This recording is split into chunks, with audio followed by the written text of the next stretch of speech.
हमने भी ये चीज़ सुनी है कि जिसके नसीब में जो लिखा होता है एक दिन उसे वो मिलता ही है, तो उसके लिए हमें परिश्रम करना चाहिए। तो सर एक इनके बीच में क्या एक थिन लाइन नहीं है कि हमने सोचा जैसे 71st डे पर मुझे ऐसा लग रहा है कि अब मुझसे और नहीं होगा, अब मैं नहीं करूँगी, माना कि वो गिव अप भी कहा जाता है, लेकिन अगर मेरे नसीब में है कि नहीं यार कल ये तुझसे हो जाएगा, अगर मैं कोई भी टास्क कर रही हूँ कल ये कंप्लीट होगा, लेकिन मैं सोचूँ नहीं मेरे से ये प्रेशर नहीं हो रहा, I should let go this, I should start some other thing. तो क्या ये मुझे लेट गो करना कभी रिग्रेट नहीं कर सकते कि लाइफ में यार एक दिन और ट्राई कर लेते तो शायद मिल ही जाता?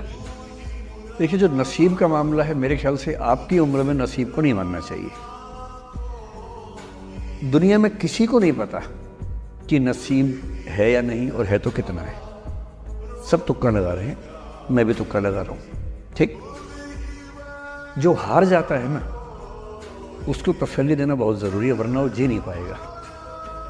और पराजित व्यक्ति को तसल्ली देने के लिए सबसे अच्छा शब्द है नसीब, भाग्य, नियति, बहुत ज़रूरी है।